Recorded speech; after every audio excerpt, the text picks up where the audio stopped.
বিষয়ে আপনার কথা বলবো, আপনার মনের কথা বলবো, কোনো প্রশ্ন নাই। এক দফা এক দাবি। সন্তানের যে হত্যা করা হচ্ছে এই ব্যাপারে বলবেন, এই আন্দোলনের ব্যাপারে বলবেন। ঘুমাইতে গেলে দুঃস্বপ্ন দেখি, আর ঘুমের মধ্যে মনে হয় কেউ জানে বলতেছে পানি লাগবে পানি লাগবে। এর জন্য নিজের বিবেকের তাড়নায় আজকে এখানে আসছি। কোনো মা যাদের মধ্যে বিবেক আছে, যাদের মধ্যে অন্তর আছে, যদি সে নিকৃষ্ট হয় মানুষের মধ্যে, তাহলে সে বসে থাকতে পারবে না। যে লোক, যে মানুষ, একদিন তো মরতে হবে, আল্লাহর কাছে যাইতে হবে। তখন কি জবাব দিব?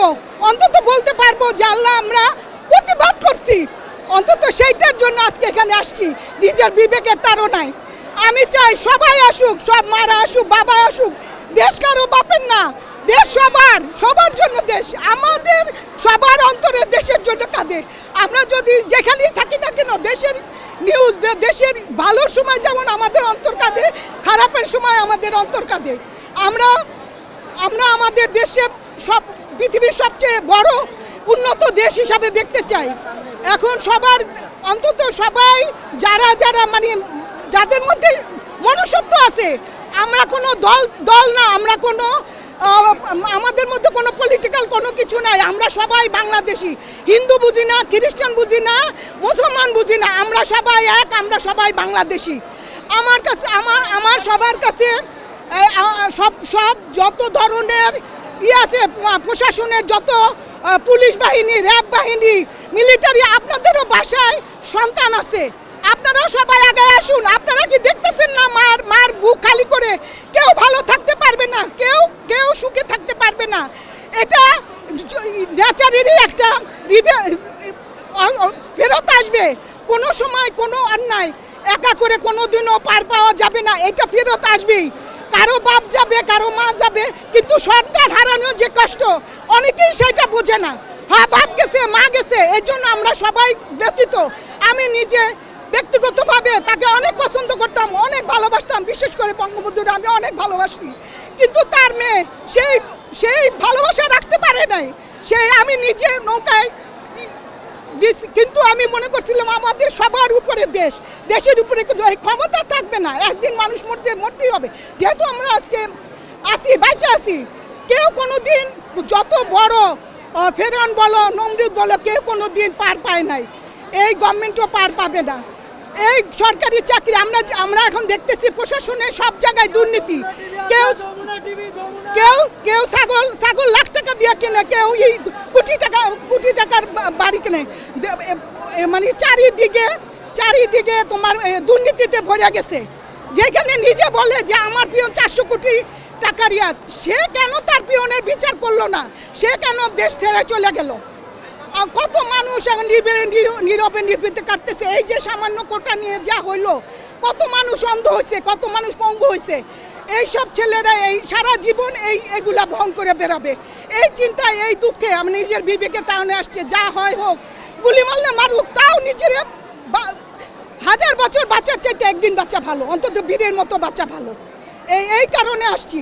এখন সবাইকে বলতেছি, আমাদের প্রশাসনে যারা আছে, যারা যত বড় সচিব, যত আমার নিজের সাহেব একজন সরকারি কর্মকর্তা, এখন রিটায়ার্ড, অন্যায় অবিচার সবসময় চেষ্টা করছে সৎ থাকার।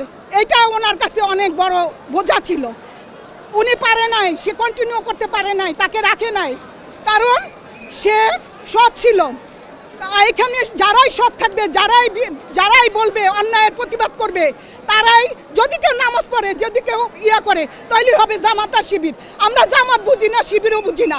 আমরা সবার উপরে মুসলমান, আমাদের 5 ওয়াক্ত নামাজ পড়তে হবে। কেন আমাদের কপালের উপরে ট্যাগ লাগানো হবে জামাত শিবির? আমরা তো জামাতকে চিনি না, শিবিরকে চিনি না, বিএনপি চিনি না, আওয়ামী লীগ চিনি না। আমরা মানুষ, সেই কারণে আজকে এখানে আসছি। আপনাদের যারা প্রশাসনে আছেন, আপনারা কি সারা জীবন চাকরি করবেন, সারা জীবন করবেন? যে পয়সাটা আজকে আপনাদের, আমাদের পয়সা, আমাদের ট্যাক্সের পয়সায় আজকে পুলিশ আমাদের বাচ্চাদেরকে গায়ে করতেছে। আপনারা দেখতেছেন না? আপনাদের বিবেক কি একটু নাড়া দিতেছে না? আমি চাই যে সব পুলিশের সন্তানরা আছে, তোমরা তোমার বাবারে, মাকে বুঝাও যে এগুলো অন্যায়। আজকে জবাব, যদি আজকে ক্ষমতার জন্য যদি তোমাদের নাও করতে হয়, কিন্তু একদিন না একদিন ঠিকই করতে হবে। তখন কি জবাব দেবা? মৃত্যু তো অবশ্যই আসবে। সেই রোজ হাসরের সময় তোমরা কিন্তু কেউ পার পাবা না। এই 2 দিনের দুনিয়া, এই লাটবাট, এই ক্ষমতা, এই এগুলো কিছুই থাকবে না, কিছুই থাকবে না, কিছুই সাথে যাবে না। আমরা খালি হাতে আসছি দুনিয়ায়, আমরা খালি হাতে যাব। কিন্তু এই যে দেশটা চারিদিকে যে অন্যায় অবিচার, যে দুর্নীতিতে ভরে গেছে, সামান্য পিওন আড্ডালি এগুলোর কোটি কোটি টাকা, ড্রাইভারের কোটি কোটি টাকা। আমরা প্রশাসনে আমার সাহেব বড় বড় পোস্টে চাকরি করে আসলো, ইচ্ছা করলে অনেক কিছু করতে পারতো, কিন্তু করে না, বিবেকের তারও নাই। আমরা ছোট বাসায়, আমি 2000 থেকে 2017 সাল পর্যন্ত ছোট বাসায় থাকছি, প্রেসিডেন্টের বাসায় থাকছি। আমার হাজবেন্ড একটা এডিশনাল সেক্রেটারি ছিল মেটেরিয়ালের, এত কষ্ট করছি, কিন্তু তারপরে আমরা কোনো 2 নম্বর দিকে কোনো ঘুষ খাই না। আমার হাজবেন্ড কোনো কিছুতে মাথা নত করে নাই। আমার কাছে, নিজের কাছে আমার লাখ লাখ টাকা নিয়ে আসছে। ও যখন শিবিরে চাকরি করতো আমার কাছে আসছে, আপা একটা চাকরি দিতে বলেন স্যারের, এই নেন 5 লাখ, এই নেন 5 লাখ। আমি বলছি আমার পক্ষে সম্ভব না, আপনাকে দিতে যাবো আরেকজন, আর কেউ না দেখুক, আল্লাহ তো দেখবে। আমি এই কারণে আমাকে বলছি, আপনি এত বড় পোস্টে চাকরি করে সাহেব, সচিবালয়ে চাকরি করে এত বড় পোস্টে, সে বিসিএস ক্যাডার, এডিশনাল সেক্রেটারি, আপনি গেলে ছোট বাসায় থাকেন। আমার 3টা মেয়ে, এখন আমার মেজো মেয়ের আমি বেতন দিতে পারি না, বাইরে পরে আমি টিউশন ফি দিতে পারি না। আমার সাহেব রিটায়ার্ড। যাই হোক, এখন এগুলা বলে লাভ নাই। আমরা হয়েছি বোকা, আমরা হয়েছি আপনাদের, আমাকে আমার নিজের আত্মীয় স্বজনই বলছে আপনারা বোকা, আপনারা 2য় শ্রেণী বাসায় থাকেন, এত বড় পোস্টে চাকরি করে, যেখানে আপনি নিচের লেভেলের অফিসাররা বড় বড় বাসায় থাকেন, আপনি ছোট বাসায় থাকেন কেন? যদি আমার সাহেব 2 নম্বরই করতো, যদি আমার সাহেব করতো, তাহলে আমরা আজকে অনেক বড় ভালো থাকতে পারতাম। কিন্তু এটা 2 দিনের, আমি মরার পরে কি জবাব দিত আমার সাহেব, কি জবাব দিত? আমার নিজের সন্তান এখন বলে তোমরা লুজার, ওর বাবাকে বলে লুজার। তোমার নিচের পোস্টে যারা চাকরি করছে তারা এখন বড় বড় কোটি কোটি টাকার ফ্ল্যাটে থাকে, আর আমি ছোট ফ্ল্যাটে থাকি, ছোট বাসায় থাকি। আমার এখানে সততার কোনো দাম নাই, এখানে সততার কোনো দাম নাই। যে সৎ হবে, যে হবে, সেই বোকা। আমরা বোকা, আমরা বোকাই থাকতে চাই, কিন্তু 2 নম্বরই করে আমরা বড় থাকতে চাই না। অন্তত আর কিছু না হোক, আল্লাহ তো জানে আমরা কি করছি না করছি। ও টিকতে পারে নাই, হলে টিকতে পারে নাই, ওকে অন্যায়ভাবে, ওকে যাই হোক সে রিটায়ার করছে, তারপরে তার হওয়ার কথা ছিল, কিন্তু তাকে নেয় নাই। এখন এই কারণে আমরা অনেক কিসের মধ্যে আছি। সে এখন বেকার, সে এখন ফ্রাস্ট্রেটেড।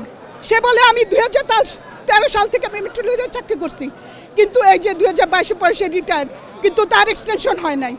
অথচ সে সচিব হওয়ার জন্য কোনো সময় কোনো করে নাই, বলছে যে এই প্রজেক্টে সে কন্টিনিউ করতে চায়।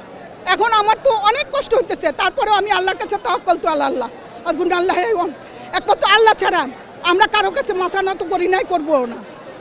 এখন আমি সবাইকে বলতেছি, দেশটা কারো একার না। আপনাদের নিজেদের যদি বিবেক থাকে, আপনাদেরও ঘরে সন্তান আছে, আপনাদেরও ঘরে ছেলে মেয়ে আছে, পুলিশ প্রশাসন বলেন, র্যাব বলেন, সেনাবাহিনী বলেন, আপনাদেরও একদিন মরতে হবে। কিন্তু আপনাদের এই সন্তানই আপনাদের একদিন দেখবেন যে ত্যাগ করছে, এই একদিন বলবে যে তুমি রাজাকার, তুমি খুনি। এখন এরা নম্ব রাজাকার। যাই হোক, এখন অনেক কিছু বলে ফেললাম, এটা অনেক দিনের ভিতরের ক্ষোভ, কিন্তু কাউকে বলতে পারি না, আজকে বললাম। কিন্তু বলে জানি না এটার কি রেজাল্ট হবে, কি হবে। কিন্তু একটাই কথা হইলো, মানে সৎ থাকার বা কি বলবো, এটাকে কেউ নিচুভাবে নেবেন না। এখন